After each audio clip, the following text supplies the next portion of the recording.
ఓం సమర్థ సద్గురు సాయినాథాయ నమః. అధ్యాయం 9 పారమార్థిక జీవనం కొన్ని సూచనలు. శ్రీరామకృష్ణ బోధామృతము.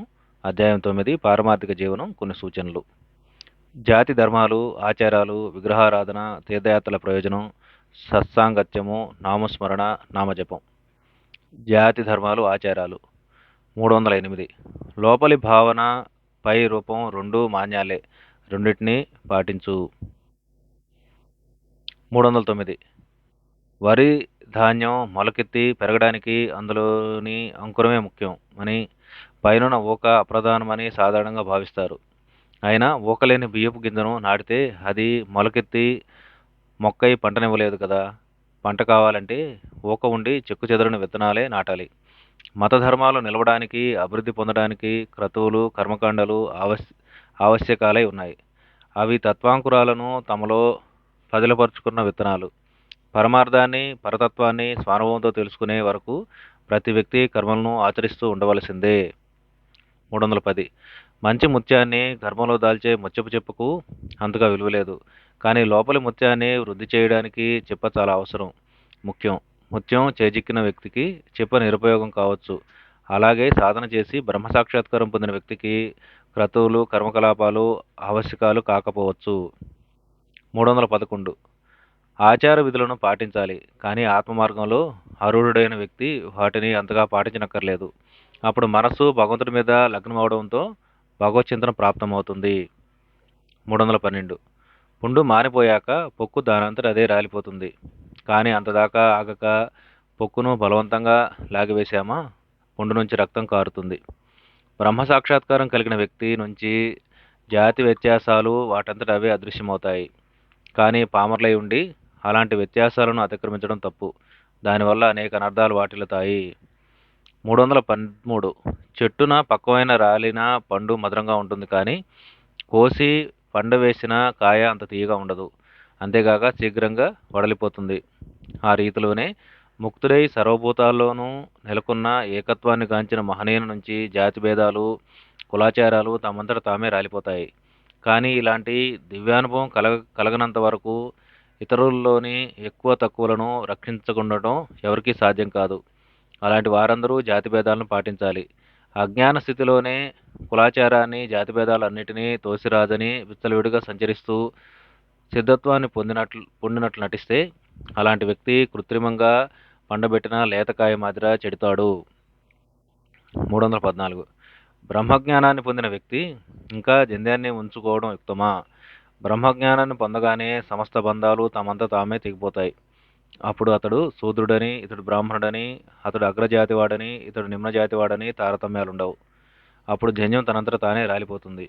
కానీ భేదాలు, తారతమ్యాలు స్ఫురిస్తున్నంత వరకు బలత్కారంగా వాటిని పరిత్యజింప తగదు. 315. తుఫాను చెలరేగే సమయంలో మర్రి చెట్టు ఏదో, రావి చెట్టు ఏదో గుర్తించలేం. అలాగే బ్రహ్మజ్ఞాన జుంజుమారుతం వీచేటప్పుడు జాతి భేదాలు ఉండదాలవు. 316. భగవద్భక్తి రసామృతాన్ని తనివితీరా గోలిన ఉత్తమ భక్తుడు మధుపాన మొత్తం లాంటివాడు. ఆ స్థితిలో అతడు ఉచితాలను పాటించజాలడు. 317. కృష్ణకిషోర్ ఒకప్పుడు జంధ్యాన్ని మీరెందుకు తీసివేశారు అని నన్ను అడిగాడు.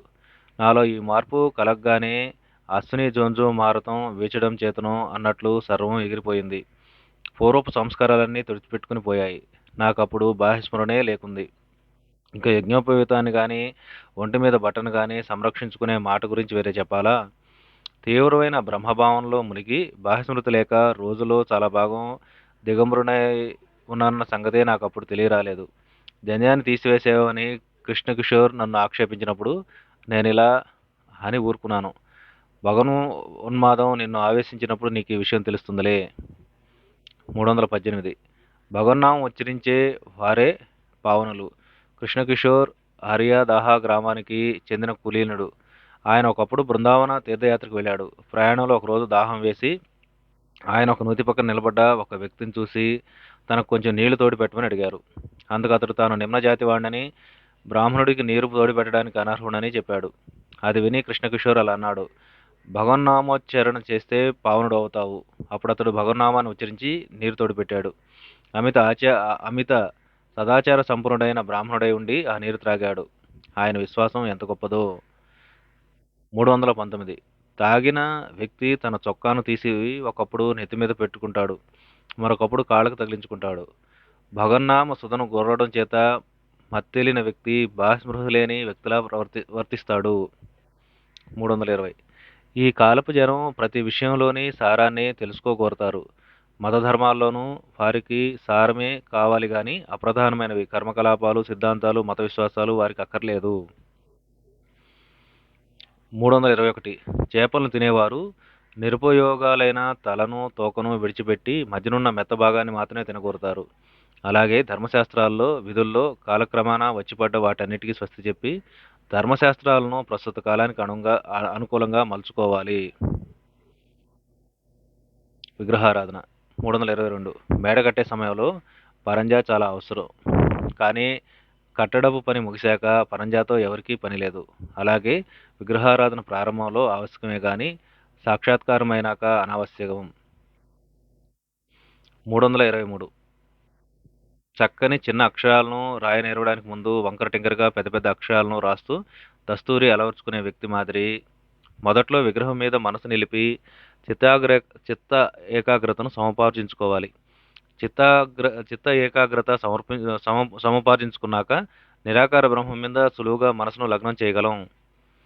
324 విలుకాడైన సైనికుడైన ప్రారంభంలో పెద్ద వస్తువులను గురిచూసి కొట్ట నేరుస్తాడు.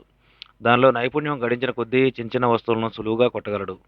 అలాగే సాకారులైన విగ్రహాలపైన మనసును లగ్నం చేయడం నేర్చాక నిరాకార బ్రహ్మం మీద సులభంగా మనసును నిలపగలం. 325 లక్క పండు, లక్క ఏనుగు, నిజమైన పండును నిజమైన ఏనుగును తలపుకు తెచ్చే విధంగా విగ్రహాలు వాటిని అర్చించే వ్యక్తికి నిరాకారమై నిత్య ప్రకాశించే బ్రహ్మాన్ని తలపిస్తాయి. 326 ఒకప్పుడు గురుదేవుల శిష్యుడు ఒకడు ఇలా తెలిపారు: మట్టి ప్రతిమలను గురించే నువ్వు మాట్లాడుతున్నావు. ఒక దశలో సాధకుడు అవి కావాలి.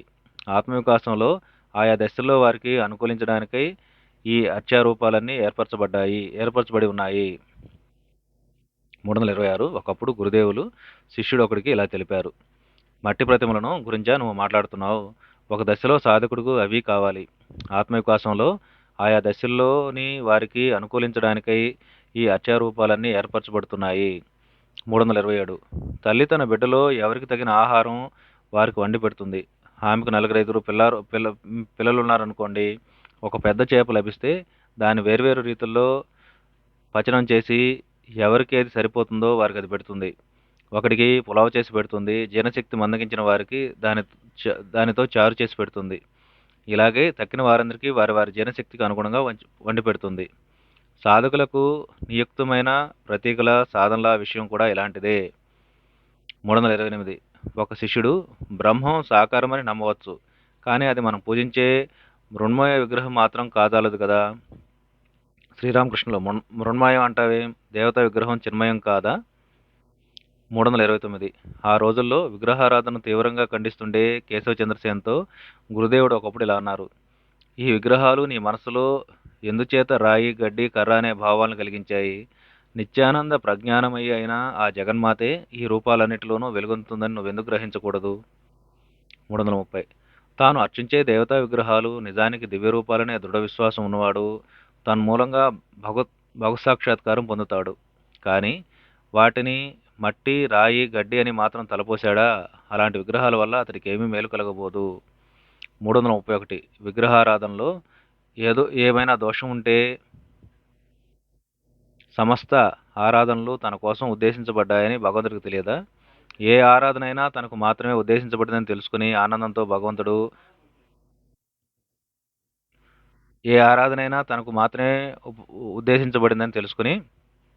ఆనందంతో భగవంతుడు ఆరాధన స్వీకరిస్తాడే. భగవంతుని ప్రేమించు, ఇదే నీకు అత్యంతము విహితమైన సన్నిహితమైన కర్మ. 332 సాక్షాత్కారం పొందిన వ్యక్తి ప్రతి వస్తువును, విగ్రహాన్ని, సమస్తాన్ని భగవత్స్వరూపాలుగానే చూస్తాడు. అలాంటి వ్యక్తి దృష్టిలో విగ్రహం మృణ్మయం కాదు, చిన్మయం. తీర్థయాత్రల ప్రయోజనం 333 ఆవు పాలు నిజానికి రక్తమూలంగా ఆవు శరీరమంతా వ్యాప్తిగాంచి ఉన్న చెవులను, కొమ్ములను పిండడం చేత పాలు రావు గదా. పొదుగు నుంచి మాత్రమే పాలు వస్తాయి. అలాగే భగవంతుడు సర్వాంతర్యామి అయిన అంతటా నువ్వు ఆయన్ని చూడలేవు. ప్రాచీన భక్తవరులు తమ పవిత్ర జీవనం చేతను, పారమార్థిక సాధనల చేతను భక్తిమయం గావించిన పావన దేవాలయాల్లో భగవంతుడు సులువుగా ప్రత్యక్షం కాగలడు. 333 బ్రహ్మ సాక్షాత్కారాన్ని పొందగోరి అసంఖ్యాకులు చిరకాలం జపతపాలను, ధ్యానాన్ని, ప్రార్థనలను, పూజలను చేసి పుణ్యస్థలాల్లో భగవంతుడు నిశ్చయంగా వెలిసి ఉంటాడని గ్రహించు. బ్రహ్మ సాక్షాత్కారం పొందగోరి అసంఖ్యాకులు చిరకాలం జపతపాలను, ధ్యానాన్ని, ప్రార్థనలను, పూజలను చేసిన పుణ్యస్థలాల్లో భగవంతుడు నిశ్చయంగా వెలిసి ఉంటాడని గ్రహించు. వారి శ్రద్ధాభక్తుల చేత పారమార్థిక భావాలు అక్కడ ఘనీభూతమై ఉంటాయని చెప్పవచ్చు. ఇలాంటి పుణ్యతీర్థాల్లో మానవుడు సులువుగా ఆత్మ ప్రబోధాన్ని పొంది భగవంతుని చూడగలడు. అనాదిగా అసంఖ్యాకులైన సాధువులు, భక్తులు, జ్ఞానులు ఇలాంటి పుణ్యక్షేత్రాలను దర్శించి సకల వాంఛలను విడిచిపెట్టి భక్తిపూరిత హృదయంతో ఈశ్వర సాక్షాత్కారం కోసం నిష్టలు జరిపి ఉంటారు. కాబట్టి భగవంతుడు సర్వత్రా నిండి ఉన్న ఈ క్షేత్రాలు ముఖ్యంగా వెలిసి ఉంటాడని గ్రహించాలి. ఎక్కడ తవ్వినా నీరే దొరుకుతుంది. కానీ బావో, కోనేరో, సరస్సున్న చోట తవ్వవలసిన పని లేకుండా కావలసినప్పుడల్లా సిద్ధంగా నీరు లభిస్తుంది కదా. 335 ఆవులు కడుపార మేసి నెమ్మదిగా ఒక చోట పడుకుని నెమరు వేస్తాయి. అలాగే నువ్వు ఒక పుణ్యక్షేత్రాన్ని దర్శించాక అక్కడ నీ మనసులో మెదిలిన పవిత్ర భావాలను గైకొని ఏకాంత స్థలంలో కూర్చొని వాటిలో నువ్వు నిమగ్నుడు అయ్యే వరకు మననం చేయాలి. ఆ క్షేత్రాల నుంచి మరలగానే విషయభోగాలకు దాసుడివై ఆ ఉత్తమ భావాలన్నింటినీ కోల్పోరాదు. 336 ప్రపంచంలో 4 దిక్కులా తీర్థయాత్రలు చేయవచ్చు గాక నీకెక్కడా పరమార్థం చేజిక్కదు. ఉన్నదంతా ఇక్కడే హృదయంలో ఉంది. 337 తీర్థయాత్రలు చేయడానికై అనేక మంది శిష్యులు గురువులకు తమ కోరికలను నివేదించేవారు. అందుకు గురుదేవులు ఇలా అనేవారు: మంచిది, ఇక్కడ గురు సన్నిధి లేక స్వయంగా తనలో పరమార్థాన్ని గాంచిన వ్యక్తికి అక్కడ అంటే పుణ్యతీర్థాల్లోనూ ఉంది. ఇక్కడ గాంచని వ్యక్తికి అక్కడ లేదు. లేదా హృదయంలో భగవద్భావన గల వ్యక్తికి అది పుణ్యక్షేత్రాల్లో మరింత వృద్ధి అవుతుంది, సుదృఢమవుతుంది. కానీ హృదయంలో భక్తి లేని వ్యక్తికి తీర్థయాత్రలతో ప్రయోజనం ఏమిటి? పలానా వారి కుమారుడు ఇల్లు విడిచి పారిపోయి కాశీకో మరచ్చటికో వెళ్ళాడని వింటాం. కానీ తర్వాత ఎంతో శ్రమించి అక్కడ ఏదో ఉద్యోగం సంపాదించి కొంత పైకాన్ని పంపుతూ తన యోగక్షేమాలను కుటుంబానికి తెలిపాడని వింటాం. జనం పుణ్యక్షేత్రాల్లో నివసించడానికై వెళ్తుంటారు. కానీ వారిలో అనేకులు అక్కడ ఏ దుకాణం పెట్టుకుని వర్తకం ఆరంభిస్తారు. మధురనాథ్తో నేను పశ్చిమ ప్రాంతాలకు వెళ్ళినప్పుడు అక్కడ పరిసరాలు అచ్చం ఇక్కడ వాటి మాదిరే ఉన్నాయని అనిపించింది. ఆ మామిడి చెట్లు, ఆ చింత చెట్లు, ఆ వెదురు డొంకలు అన్నీ అచ్చంగా ఈ ప్రాంతం వాటి మాదిరే ఉన్నాయి. నాకేం వ్యత్యాసం కనిపించలేదు. అందువల్ల హృదయతో ఇలా అన్నాను: మంచిది, నువ్వు ఇక్కడ ఏం చూసి ఆనందింపవచ్చావు? సరిగ్గా అక్కడున్న వస్తువులే ఇక్కడ ఉన్నాయి. కాకపోతే ఈ ప్రాంతంలో జనానికి జీర్ణశక్తి కాస్త ఎక్కువ. ఇదొక్కటే తేడా.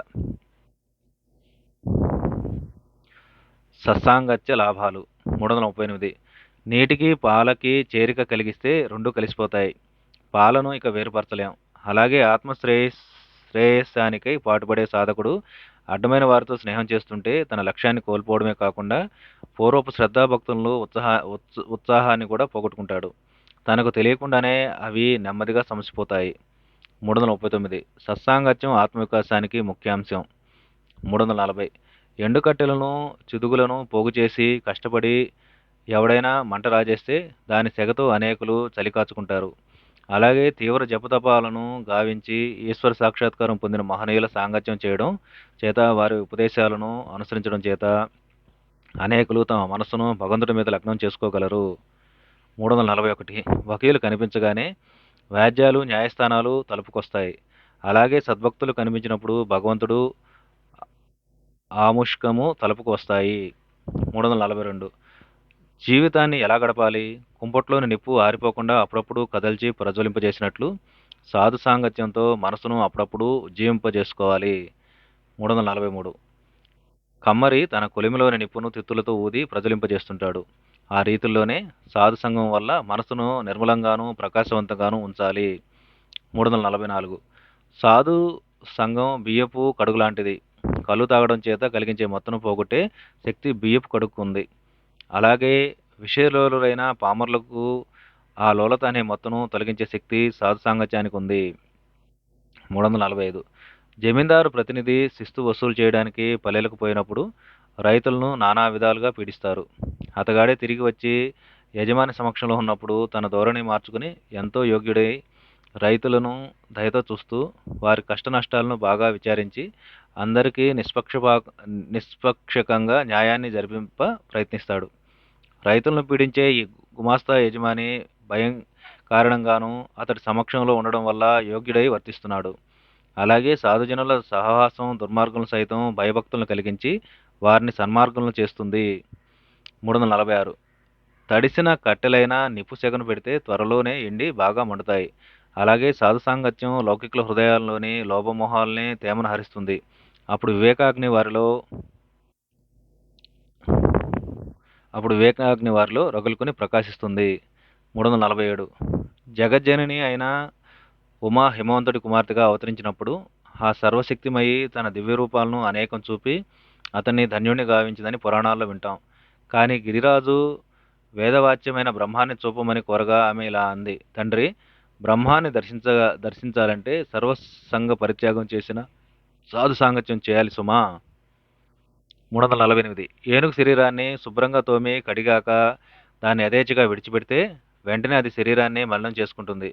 కానీ దాన్ని చావడలో కట్టివేస్తే పరిశుభ్రంగానే ఉంటుంది. అలాగే సత్సాంగ ప్రభావంతో నువ్వు చిత్తశుద్ధిని పొందిన తర్వాత పామరజనంతో యథేచ్ఛగా సంచరిస్తే ఆ చిత్తశుద్ధిని త్వరలోనే కోల్పోతావు. అలా కాక నీ మనస్సును భగవంతుడి మీద స్థిరంగా నిలిపితే ఇక ఎన్నటికీ మనోమాల్యం పొందవు. మనోమాలిన్యము పొందవు. నామస్మరణ నామజపం. 349 భోగాల పట్ల మోహం ఉన్న వ్యక్తులు ద్వైతభావం అవలంబించి నారద పాంచరాత్రంలో చెప్పబడే రీతిలో బిగ్గరగా భగవన్నామ సంకీర్తన చేయడమే ఉత్తమమైన సాధనం. 350 గురుదేవులు శిష్యుడు ఒకడికి ఇలా బోధించారు: భక్తి మార్గంలో సులభంగా ఇంద్రియ నిగ్రహం లభిస్తుంది. మానసంలో భగవద్భక్తి బుద్ధి పొందే కొద్దీ విషయభోగాల రసహీనంగా కనిపిస్తూ ఉంటాయి. తమ బిడ్డ మరణించిన రోజు ఇంద్రియ సుఖాల భార్యాభర్తలు ఆకర్షించగలవా? శిష్యుడు: కానీ భగవంతుడిలో నాకు భక్తి కుదరకుంది. శ్రీరామకృష్ణులు: నిరంతరం భగవన్నామాన్ని స్మరించు. దానివల్ల సమస్త పాపాలు కామక్రోధాదులు నిర్మూలమవుతాయి. భోగవాంఛలన్నీ అదృశ్యమవుతాయి. శిష్యుడు: కానీ భగవన్నామంలో నాకు రుచి కలగకుంది. శ్రీరామకృష్ణులు: కలగకుంటే నీ నామంలో రుచి కలగజేయి అని తీవ్ర పరితాపంతో భగవంతుని వేడుకో. నిస్సంశయంగా నీ ప్రార్థనలు ఆలకించి సఫలం చేస్తాడు. నీ నామంలో నాకు రుచి కలగలేదు. సంధి కొట్టిన రోగికి పూర్తిగా అన్నహితం తప్పిన పక్షంలో ఇక అతడి జీవితాశ వదులుకోవాల్సిందే. అలా కాక కొంచెమైనా అన్నహితం ఉంటే వ్యాధి కుదురుతుందని ఆశించవచ్చు. కాబట్టి భగవన్నామంలో రుచి చూడమని ఆనందపడమని చెబుతూ ఉన్నాను. అతడి నామాన్ని స్మరించు. దుర్గానామం, కృష్ణానామం, శివనామం ఏదైనా సరే నామస్మరణలో నిత్యం ఆకర్షణ ఆనందము వృద్ధి కాగా ఇక నీకు భయం లేదు. చిత్తభ్రమో సంసార మోహం నివారణ కావాలి. అప్పుడు తప్పక అతడి అనుగ్రహం నీకు లభిస్తుంది. 351 ఎందుకు? నామం శక్తిమంతం కాదా? భగన్నామం భగవంతుడు వేరు కాదు. బంగారంతోనూ నవరత్న ఖచ్చిత ఆభరణాలతోనూ సత్యభామ భగవంతుణ్ణి చూచలేకపోయింది. కానీ త్రాసులో ఒకవైపు కృష్ణనామం రాసిన తులసి దళాన్ని, మరోవైపు శ్రీకృష్ణుని ఉంచి రుక్మిణీదేవి శ్రీకృష్ణ భగవాన్ని తోచగలిగింది. 352 నువ్వు నిజంగా భగవంతుని చూడగోరితే హరినామ స్మరణలో దృఢ విశ్వాసం కలిగి నిత్యానిత్య వివేకాన్ని అలవర్చుకోవాలి. అందుకై ప్రయత్నించు. 353 చైతన్యుడు ఇలా పలికి ఉన్నాడు: భగవన్నామం అఖండ శక్తిమంతం. నామస్మరణ వల్లే తక్షణమే ఫలం కలగకపోవచ్చు. కానీ మేడ పరంజా గోడ చివర ఒక మూల ఎప్పుడో పడిన విత్తనం చివరకు నేలనంటి మొలచి చెట్టై బహుశా మేడ బీటల వారి పడిపోయాక కానివ్వండి ఫలిస్తుంది సుమా. 354 తెలిసి గాని తెలియక గాని స్మరణ ఉండి స్మరణ లేక ఏ స్థితిలోనైనా భగవన్నామాన్ని ఉచ్చరిస్తే దానివల్ల సత్ఫలితం తప్పక కలుగుతుంది. బుద్ధిపూర్వకంగా ఏటికి వెళ్ళి స్నానం చేసిన వ్యక్తికి స్నానలాభం కలుగుతుంది. మరొకటి చే నీళ్లలోకి తోయబడ్డ వ్యక్తికి స్నానఫలం కలుగుతుంది. అంతేగాక గాఢ నిద్రపోతున్నప్పుడు ఎవరైనా మీద నీళ్లు పోసినా స్నానం ప్రాప్తిస్తుంది. 355 తెలుసో తెలియకో ఎలాగైనా అమృత సరోవరంలో పడితే మానవుడు అందులో పడడం చేతనే అమృతుడవుతాడు. ఇష్టపూర్వకంగా కానీ ఇతర ప్రేరణచే కానీ ఏ విధంగానైనా భగవన్నామస్మరణ చేసేవాడు చివరకు అమృతత్వాన్ని పొందుతాడు. 356 బ్రహ్మ సాక్షాత్కారానికి భగవన్నామమే చాలని ఒక ధర్మబోధకుడు పలుకగా గురుదేవులు ఇలా అన్నారు: నిజమే, భగవంతుడి దివ్యనామం అఖండ శక్తిమంతం. సందేహం లేదు. కానీ భక్తి లేనిదే అది చాలా భగవంతుడి కోసం పరితపించాలి. కామినీ కాంచనాల మీద మనసు ఉంచుకుని భగవన్నామస్మరణ చేస్తే ఏం లాభం? ఏంటి? ఉంచుకుని భగవన్నామస్మరణ చేస్తే లాభం ఏంటి? కేవలం మంత్రంతో తేలుకాటు మానదు. ఆవు పిడక పొగను కూడా అక్కడ వేయాలి. ఒక్కసారి భగవన్నామాన్ని ఉచ్చరించినందువల్ల మానవుడి సమస్త పాపాలు హరించుకుపోతాయి. సంశయం లేదు. కానీ వెనువెంటనే మానవుడు పాపకృత్యాలను చేస్తున్నాడే, ఇక మళ్ళా పాపం చేయనని ఒట్టు పెట్టుకోవడానికి అతగాడికి మనోబలం చాలదు. గంగా స్నానం సమస్త పాపహరం. అయితేనే పాపాలు తొలగి ఒడ్డునున్న చెట్టు మీద పొంచి ఉండి మానవుడు స్నానం చేసి యువతలకు రాగానే అతగాడి భుజాల మీద దుముకుతాయని చెబుతారు. కాబట్టి కొన్ని అడుగులు దూరం నడవడానికి ముందే అవి వచ్చి అతనిపై పడుతున్నాయి. మళ్ళా అతగాడిని ఆవేశిస్తున్నాయి. కాబట్టి భక్తి లాభం కలగజేయవని పేరుప్రతిష్టలు, శరీర సుఖాలు మొదలైన తుచ్చ క్షణిక విషయాల్లో మోహం క్షీణింపచేయమని భగవంతుని వేడుకుంటూ సదా అతడి నామస్మరణ చేస్తూ ఉండు. 357 నలుసంత నిప్పు పడగానే కొండంత దూది తగులబడి బూడిద అయిపోయే విధంగా పావన భగవన్నామాన్ని భక్తితో కీర్తించినంత మాత్రాన నీ పాపరాశులన్నీ పటాపంచలైపోతాయి. 358 లౌకికులకు భక్తి సాధనలు కేవలం తాత్కాలికాలు.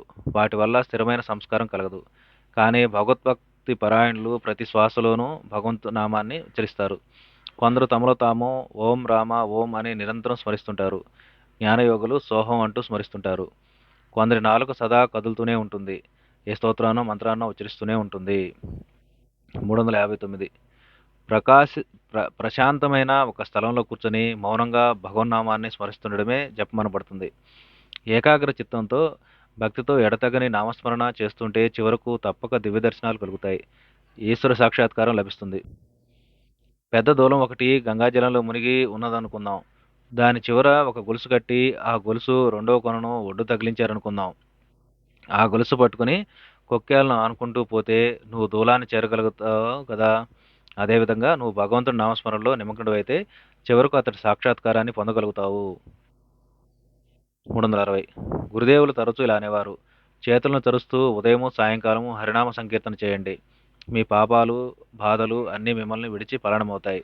చెట్టు కింద నిలబడి చప్పట్లు కొడితే చెట్టు మీద పక్షులు ఎగిరిపోతాయి కదా. చప్పట్లు కొడుతూ హరినామ సంకీర్తన చేస్తే మీ శరీరం అనే చెట్టు నుంచి పాపాలనే పక్షులు ఎగిరిపోతాయి. జై రామకృష్ణ.